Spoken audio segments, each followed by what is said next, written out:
Shalom, shalom, shalom. प्रभु यीशु मसीह नासरी के नाम में हम लगातार बच्चा होना समझ रहे हैं, बालक होना समझ रहे हैं। प्रभु में आत्मिक रीति से हम कैसे वो बालक हो सकते हैं जो सयाने हैं, जो सिद्ध हैं, वो जान रहे हैं और समझ रहे हैं यशायाह 11:6-9 के अनुसार।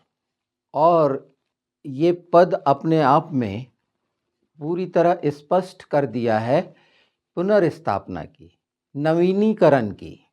अगर हम उत्पत्ति का देखेंगे तो उस अवस्था में जब आदम और हवा अदन में रखे गए, प्रभु यीशु ने हमें उसी अवस्था में अपने अदन में ले आया।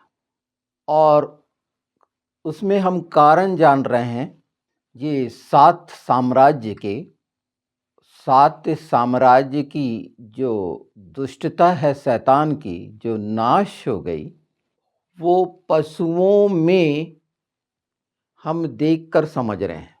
परमेश्वर ने जी जो रखे हैं सिंबॉलिक, इसके पहले पिछले उसमें हमने जाना है तेंदुआ एक पशु है और बकरा एक पशु है। तेंदुआ जो यूनान साम्राज्य को दिखाता है, 4 चेहरे वाला, और कैसे यूनान साम्राज्य समाप्त हो गया। वो जो ज्ञान के लिए, संसार के ज्ञान में, पौलुस इसका उदाहरण है उनसे बहस करने वाला। तो वो बहुत जानना चाहने वाले लोग संसार में जैसे आज पाए जाते हैं, वो यूनान का स्वभाव है। जैसे बकरा जो किसे दिखाता है, बाल देवता को दिखाता है ना। उसका अगर चेहरा हम देखेंगे, और उस समय बलियां जो बच्चों को उसके हाथ में डाल दिया जाता था, पीतल का होता था और नीचे आग जला दी जाती थी। कितनी भयानकता थी स्वभाव में। ये सब समाप्त हो गई। इन सब पर प्रभु यीशु जैवन से भी बढ़कर जैवंत हो गया। और यशायाह 60 की वो बात, नया आकाश और नई पृथ्वी की जो हम पाते हैं, वो हमारे लिए 2000 साल पहले हो चुकी। हम भौतिक संसार के अनुसार देखते समझते हैं, इसीलिए थोड़ा कठिन होता है। और उसमें हम भ्रम में पड़ते हैं कि नहीं। और यही समझ रहे हैं हम कि ये 7 साम्राज्य, 7 बकरे, 7 साम्राज्य के 7 पशु, ये 7 पशुओं का स्वभाव एक दूसरे में समाहित है। ये आज हम देख रहे हैं जो 8वां साम्राज्य है। और ये पूरी तरह हमारे सामने स्पष्ट हो रहा है मनुष्य की प्रवृत्ति, प्रकृति के द्वारा, उसके व्यवहार के द्वारा, उसके स्वभाव के द्वारा। पर हम प्रभु यीशु में सुरक्षित हैं। ये कोई भी पशु या शैतान की तमाम जो 7 गंदगी है, उससे हम प्रभावित नहीं हो सकते। अगर हम बच्चे हैं, प्रभु यीशु के साथ हैं, तो अधिकारी हैं। और अधिकारी में बांधना, खोलना, इनको सांप बिच्छुओं को रौंदना, रगड़ना, सिर्फ यीशु ने कहे हैं। ये कहकर हमें बहुत सारी ताकत या उठा के तलवार चलाने की जरूरत नहीं है। ये समाप्त हैं। ये हमारे अंदर से समाप्त नहीं हुई, क्योंकि हमको ऐसा लग रहा है कि नहीं, ये तब होगा शांति का साम्राज्य जब प्रभु यीशु आ जाएंगे। प्रभु यीशु ने आकर अपनी शांति देकर शांति का राज्य स्थापित कर चुका है हमारे जीवनों में, आत्मिक जीवनों में, जहां ये किसी तरह से बाधित नहीं कर सकते। इन नामों के मैं उल्लेख कर रहा था, पिछले उसमें बताए हैं। और ये स्वभाव को, और 7 कलीसिया में हम इन स्वभाव को जानते भी हैं। तो हर दिन की खुशियाँ और हर दिन की आशीष और हर दिन के अनुग्रह से इसीलिए वंचित हो जाते हैं या तकलीफ में पड़ जाते हैं बेवजह, जबकि हम जानते और समझते और सुनते भी हैं कि प्रभु यीशु इन सब पर विजयी हो चुका है। मैं यशायाह 66 पढ़ देता हूँ उसका 22। क्योंकि जिस प्रकार नया आकाश और नई पृथ्वी जो मैं बनाने पर हूँ मेरे सम्मुख बनी रहेगी, उसी प्रकार तुम्हारा वंश और तुम्हारा नाम भी बना रहेगा। यहोवा की यह वाणी है। फिर ऐसा होगा कि एक नए चांद से दूसरे नए चांद के दिन तक और एक विश्राम से दूसरे विश्राम के दिन तक समस्त प्राणी मेरे सामने दंडवत करने को आया करेंगे। यहोवा की का यही वचन है। सब सब सब सारे प्राणी, सारे जीव जंतुओं का कि जब उत्पत्ति हुई तो वो स्वभाव सब में है और उसकी स्थापना होगी, पुनर्स्थापना होगी। हमारे लिए ये हो चुकी है। हम उस विश्राम में उसके साथ रहकर उस शांति में, जहां किसी तरह की कोई बाधा, संसार के बनाए हुए कोई भी भगवान जो शैतान के द्वारा हम पर प्रभाव नहीं डाल सकते, हमको नहीं छू सकते। बस इस एक बारीक लकीर को अगर हम समझ लेते हैं कि यीशु में हम क्या हैं, तो ये हैं। और स्पष्ट बता दिया गया है ये 7 बछड़ा। देखिए ना, बछड़ा क्यों बना लिए थे? सोने का बछड़ा बना लिए थे ना। हम उसके दोनों स्वभावों को जाने, हम पहचाने, इसीलिए तो यह जान रहे हैं। इसको कठिन बनाना गलत है।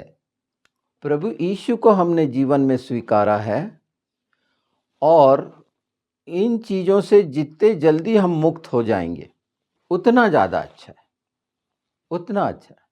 वो छिप छिप के जो बहुत सारी चीज़ें मन से प्रेरित होकर जिज्ञासाएं उत्पन्न होती, लालसाएं उत्पन्न होती हैं और ऐसा काम करने लगते हैं जो 66 में कहा गया है। देखिए 66 यशायाह 17। जो लोग अपने को इसलिए पवित्र और शुद्ध करते हैं कि बारियों में जाएं और किसी के पीछे खड़े होकर सूअर या चूहे का मांस और अन्य घृणित वस्तुएं खाते हैं, वे एक ही संग नष्ट हो जाएंगे। यहोवा की यही वाणी है। इस तरह के कार्य क्यों कर पा रहे हैं? इस बात की समझ नहीं रहने के कारण।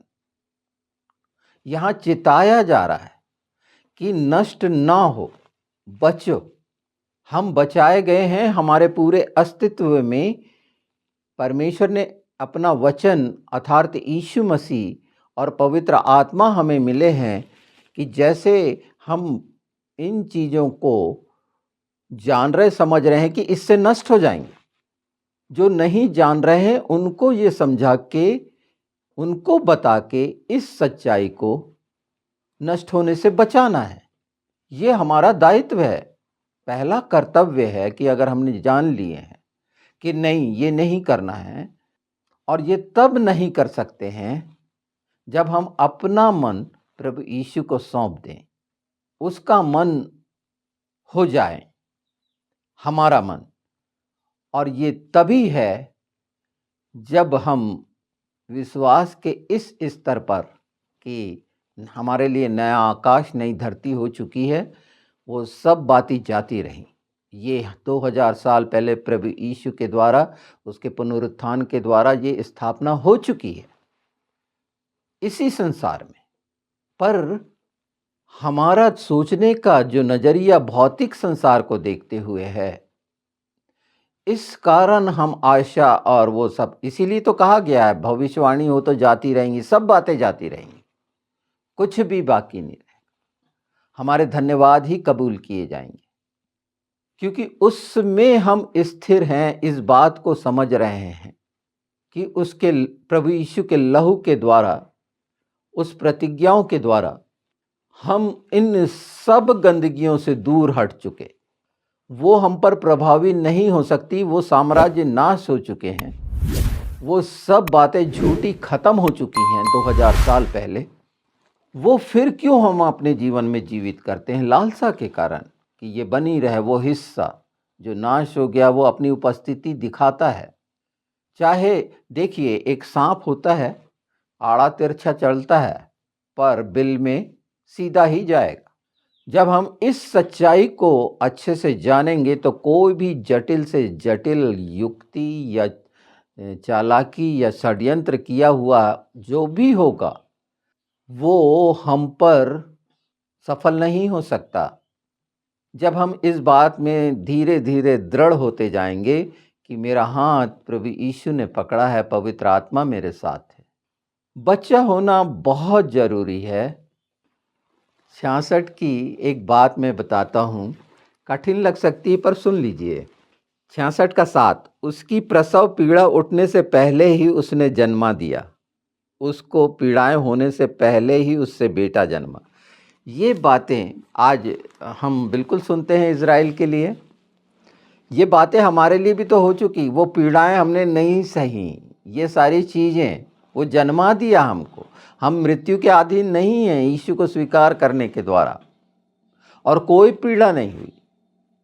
वो जच्चा जैसी पीड़ा उनको होना है जो कमर पर हाथ रखेंगे, वो जो इस सच्चाई से अनभिज्ञ हैं। और ये अंतिम समय में पवित्र आत्मा के द्वारा ये सच्चाई, फिर चाहे वो कैसा सिंह हो, वो डराने वाला, या वो सांप बहकाने वाला, या वो रीछ जो अपनी शक्ति का प्रदर्शन करके चीरने फाड़ने, उसके दाढ़ में मुंह में 3 पसलियां फंसी थी ना, क्योंकि वो जो कैसा बकरा बना था सिकंदर वो बकरा बना जो जमीन पे पैर नहीं रखा, है ना, यही लिखा हुआ है बाइबल में।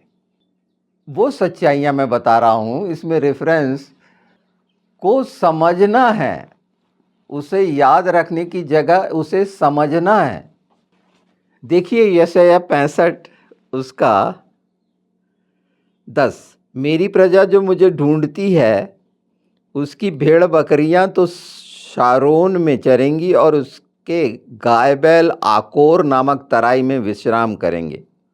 परंतु तुम जो यहोवा को त्याग देते और मेरे पवित्र पर्वत को भूल जाते हो, जो भाग्य देवता के लिए मेज पर भोजन की वस्तुएं सजाते और भावी देवी के लिए मसाला मिला हुआ दाख मधु भर देते हो, मैं तुम्हें गिन गिन कर तलवार का कौर बनाऊंगा और तुम सब घात होने के लिए झुकोगे। ये सब हम पढ़ते और समझते जाएं तो संसार में ये भ्रमित छाया जो नाश हो चुकी है, हम नई सृष्टि हो चुके हैं, हमारी स्थापना हो चुकी है। प्रभु यीशु के आगमन पर हम उसके साथ जाएंगे, यहाँ वो हमारे साथ है। उसे स्वीकारना, उसके साथ हो जाना है, वो कभी अलग नहीं होता। ये विचारधारा गलत है कि वो जब बोलता है कि मैं तुम्हें छोड़ूंगा नहीं, त्यागूंगा नहीं, तो पवित्र आत्मा कभी छोड़ेंगे त्यागेंगे नहीं, क्योंकि वो प्रभु यीशु में से लेकर हमारे लिए कर रहे हैं। जैसे प्रभु यीशु आज्ञाकारी है, वैसे पवित्र आत्मा आज्ञाकारी है अपने वचन के लिए। तो हम भी अपने वचन के लिए आज्ञाकारी रहें। जो प्रभु यीशु का वचन है, हम आज्ञाकारी वचन के लिए रहते हैं। खुश करने वाले जब हम तब होते हैं जब हम आज्ञाकारी रहते हैं। पवित्र आत्मा आज्ञाकारी है क्या हमारे लिए? नहीं, सत्य के लिए है, जीवन के लिए है, आत्मा के लिए है। प्रभु यीशु आज्ञाकारी पिता के लिए, मतलब आत्मा के लिए। इस सच्चाई को जानिए कि हम वचन की आज्ञाकारिता में इन सब बातों को समझते हुए हर वो पशु के स्वभाव को, अगर वो सांप का स्वभाव है तो हमारे सामने वो एक मेमने का स्वभाव हो जाएगा, क्योंकि हम मेमने के साथ हैं। तमाम स्वभाव मेमने के बनने हैं। ये जितने भी हिंसक, ताकतवर, जितने चतुर, चालाकी और करने वाले जो पशु, शिकारी, निम्रोद सबसे बड़ा शिकारी बोला गया है, और ये सच्चाई हम जान रहे हैं क्योंकि बताई जा रही है पवित्र आत्मा के द्वारा। तो जो दानियल ने भविष्य का देखा था और यूहन्ना ने उन तमाम साम्राज्य को जो वर्तमान में हैं हमारे सामने रखा प्रकाशित वाक्य के द्वारा, प्रभु यीशु के द्वारा, उसका सार ये है कि ये तमाम साम्राज्य हमारे पति नहीं हैं। हमारा प्रभु यीशु दूल्हा है, हम विधवा नहीं हैं। प्रभु यीशु ने जो कहे हैं, अगर हमारे मन प्राण आत्मा में थोड़ा सा भी प्रेम है तो उसकी घोषणा करें। और क्योंकि वचन की सामर्थ हमेशा हमेशा है और वो सच है। जब इन सच्चाइयों को हम अपने मन प्राण आत्मा बुद्धि में रख लेंगे कि प्रभु यीशु का बलिदान, वो खून बहाना किस लिए हुआ, वो इसलिए हुआ कि पूरी पूरी शांति की स्थापना हो, और शांति की स्थापना हो चुकी है। हम अशांति ढूंढते हैं, शांति हमारे जीवन में हमारे अंदर ही है। वो खुशबू हमारे अंदर में है, जैसे कस्तूरी की रहती है। ढूंढने बाहर निकल रहे हैं तो बाहर कुछ भी नहीं है, धोखा संसार का है। और बाहर जो भ्रमित है, जो छाया है, जो नाश हो जानी है, हमारे लिए नाश हो गई है, उनके लिए नाश हो जानी है। जब हम इन सच्चाइयों को जानते हुए लोगों को उस आग में से झपट के निकाल लें, बचा लें, समझा दें कि नहीं, हमारे कहने से नहीं, ये आश्वासन नहीं है कि संसार में जो आश्वासन देते हैं कि सब ठीक हो जाएगा, नहीं। दृढ़ता से यीशु के नाम में, ये विश्वास से जब बोला जाता है कि प्रभु यीशु तुम्हें छुटकारा देंगे, तो वो छुटकारा पाएगा, इतना काफ़ी हो जाएगा बोलना। क्योंकि हमारे मन प्राण आत्मा में ये सच्चाई है कि हम बच्चे हैं, हम नहीं दे सकते छुटकारा, पर जो हमारे साथ है वो सब बातों में सक्षम है। तो इन बातों से निकलिए। इसको बहुत लंबा खींचा जा सकता है, पर ये जान लीजिए, मैं बार बार इसलिए इस बात को कहता हूँ कि थोड़ा सा ध्यान दे दें, बस थोड़ा सा, तो आप देखेंगे कि परिस्थिति बदल गई। थोड़ा सा धीरज रख लें। परिस्थिति बदलने में सक्षम सृष्टि रचयिता सर्वशक्तिमान परमेश्वर, उसका पुत्र प्रभु यीशु मसीह नासरी, हमारा उद्धारकर्ता, हमारा मसीहा और पवित्र आत्मा जो सच हैं, हमारे साथ हैं। क्रूस हमारे साथ है। तो प्रत्येक भोर और सांझ हमारी उसके साथ होगी। सब कामों में रहते हुए हम थकित नहीं होंगे, श्रमित नहीं होंगे।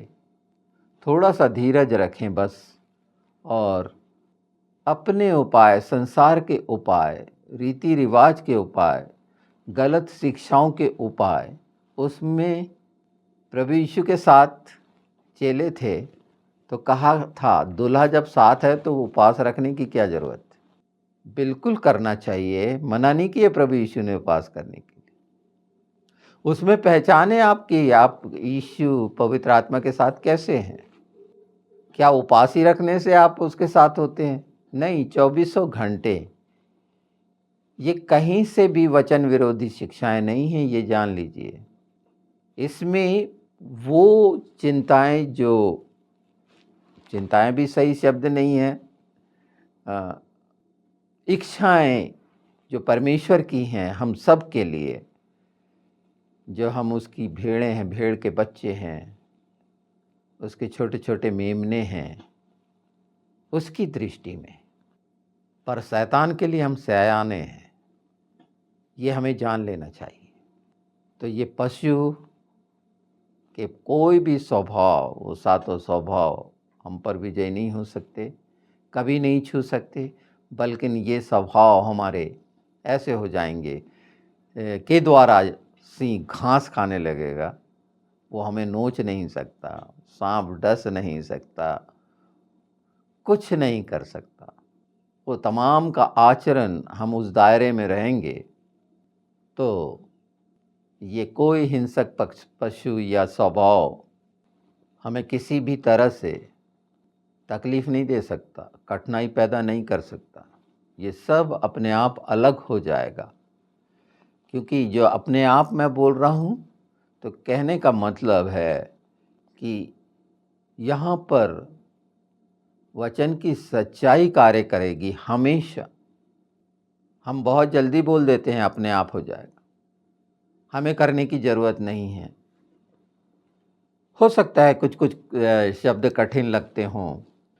बहुत ही महत्वपूर्ण विषय रहा है ये, बहुत गंभीर, और एक ऐसा विषय है कि अगर हमने जान लिए, पहचान लिए, तो हमें अपनी पहचान भी हो जाएगी कि हम यीशु में क्या हैं।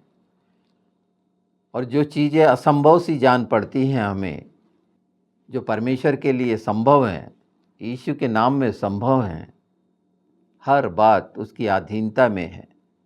तो संसार के भय से, दुष्ट के भय से जो वो डालता है हम दूर हों, वो दहाड़ सकता है, चीर फाड़ नहीं सकता। वो दहाड़ जो हमें एक डर लगती है, एक समय ऐसा लगेगा वो दहाड़ भी कि नहीं, वो साधारण तरीके से बात कर रहा है, उसकी आवाज़ में थोड़ी सी गूंज है, पर वो चाहता है कि हम उसे भूसा खिलाएं। आप भूसा खिलाने वाले बन सकते हैं, शाकाहारी बना दे सकते हैं, इन सब को शाकाहारी बना सकते हैं। तो आप समझ जाएंगे कि प्रभु यीशु का मांस हमारे लिए रोटी क्यों है। बहुत अद्भुत है ये।